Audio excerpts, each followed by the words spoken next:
மாவட்ட செயலாளருக்கு பேசவும் தெரியல, பிழை இல்லாமல் மனுவும் ரெடி பண்ணவும் தெரியல. எப்படி முனுசாமியை புசி ஆனந்த் தேர்வு செய்தார் ஒன்றும் தெரியல. தமிழகம் முழுவதும் தவிக தலைவர் விஜய் சுற்றுப்பயணம் மேற்கொள்ள உள்ள நிலையில் வருகின்ற நவம்பர் 1ஆம் தேதி திருப்பத்தூர் மாவட்டத்திற்கு வருகை தர உள்ள நிலையில் அது குறித்து அனுமதி பெறுவதற்காக திருப்பத்தூர் மாவட்ட காவல் கண்காணிப்பாளர் அலுவலகத்தில் தவிக மாவட்ட நிர்வாகிகள் அனுமதி கோரி மனு அளிக்க கூடினர். அந்த மனுவில் சிறு சிறு பிழையை கூட நீக்காமல் மனு அளித்த நிலையில் மாவட்ட செயலாளர் முனிசாமி பேசுவதும் பிழையாக பேசினார். மனுவில் கண்காணிப்பாளர் அவர்களுக்கு என்றும் அனுமதி கோருதலுக்கு பதிலாக கூறுதல் என்றும் குறிப்பிட்டு இருந்தனர். ஏதோ மனு டைப் செய்தவர்கள் தவறு செய்திருப்பார் என்று பார்த்தால் மாவட்ட செயலாளர் பேசும்போது கூட மாவட்ட கண்காணிப்பு ஆய்வாளர் என்றும் கேட்கும் கேள்விகளுக்கு உரிய பதில் அளிக்காமல் பேசியதையே திரும்ப திரும்ப பேசி கூட்டத்திற்கு 5000 பேர் மட்டுமே வருவார்கள் என்று தெரிவித்தார்.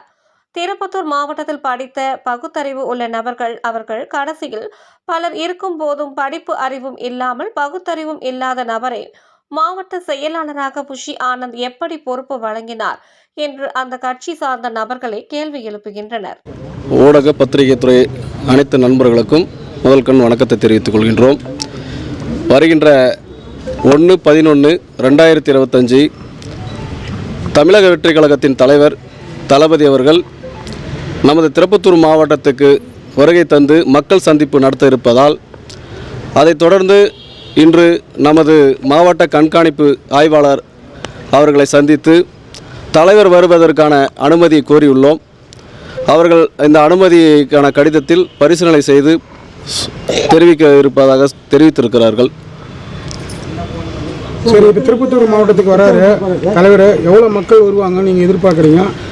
என்ன மாதிரி ஒரு முன்னெடுப்பு நீங்கள் எடுத்துருக்கீங்க? நீங்கள் இல்லை, இப்போது மாவட்ட கண்காணிப்பாளர் எஸ்பி அவங்க கேட்டிருக்கிறாங்க. எவ்வளோன்னு சொல்லியிருக்கிறோம். நாங்கள் குறிப்பிட்ட கணிசமான ஒரு தொகை சொல்லியிருக்கிறோம். அதை எவ்வளோ பேர்னு சொல்லுங்கள்? 5000 பேர் வர்றதாக நாங்கள் தகவல் சொல்லியிருக்கிறோம். அது என்னன்றதை நாங்கள் அப்புறம் இல்லை, திருப்பத்தூரில் நாங்கள் ஒரு இடத்த குறிப்பிட்டு தளபதி அவர்கள் மக்கள் சந்திப்பு நடத்துறதுக்கான இடத்த நாங்கள் தேர்வு செஞ்சு நாங்கள் அனுமதி கோரியிருக்கிறோம். அவங்க அனுமதி பரிசீலனை செய்து எங்களுக்கு அனுமதி கொடுக்குற மாதிரி சொல்லுவோம். நம்ம இந்த கலெக்டர் ஆஃபீஸுக்கு அதுக்கப்புறம் அந்த பாயிண்ட்டை தான் நாங்கள் சொல்லியிருக்கிறோம். அவங்க அந்த இடத்துல என்னன்றதை நாங்கள் பரிசீலனை பண்ணிட்டு சொல்கிறோம் அப்படின்னு சொல்லி. இல்லைங்க, ஒரு இடத்துல தான் பண்ணுறதாக நாங்கள் கொடுத்துருக்குறோம். அதுக்கப்புறம் என்னன்றதை நாங்கள் முடிவு பண்ணி சொல்கிறோம். நிபந்தனைகள் எதுவும் சொல்லலை. அந்த இடம் அதுக்கான உரிய இடமான்னு சொல்லிட்டு நாங்கள் ஆய்வு பண்ணிட்டு தகவல் சொல்கிறோம் அப்படின்னு சொல்லியிருக்கோம். இல்லை, அந்த மாதிரிலாம் இல்லை. இது இப்போ இந்த நிமிஷம் வரலையும் அதை சொல்லலை. எங்களுக்கு நாங்கள் அதை என்ன இடத்த நாங்கள் ஆய்வு பண்ணிட்டு உங்களுக்கு தகவல் கொடுக்குறோம் அப்படின்னு சொல்லியிருக்கோம். சட்டமன்ற தொகுதியில் நம்ம 4 தொகுதி வருது. ஆமாம், 4 தொகுதியில் ஜோலார்பேட்டை அந்த மாதிரி எந்தெந்த வாணிபாடி ஆம்பூரில் பேச போகிறாங்க, அது எப்படி மாவட்டம் சார்பாக? இல்லை, இப்போதைக்கு நாங்கள் திருப்பத்தூரில் நம்ம ஆட்சியர் அலுவலகம் பக்கத்தில் நாங்கள் அனுமதி கோரி இருக்கிறோம். ஒரு இடத்துல மக்கள் சந்திப்பு நடத்தி மக்களிடம் உரையாடுற மாதிரி நாங்கள் மனு கொடுத்துருக்குறோம். அதுக்கப்புறம் என்னன்றதை நாங்கள் பார்த்து முடிவு பண்ணிட்டு திருப்பத்தூர் மாவட்டம் முழுவதும் ஒரே இடம் தான் சொல்லியிருக்கீங்க. நாங்கள் கேட்டிருக்கிறது ஒரு இடத்துல தாங்க அவர் மக்கள் சந்திப்பு நடத்தி மக்களிடம் பேசுறதுக்கான அனுமதி கேட்டிருக்கோம்.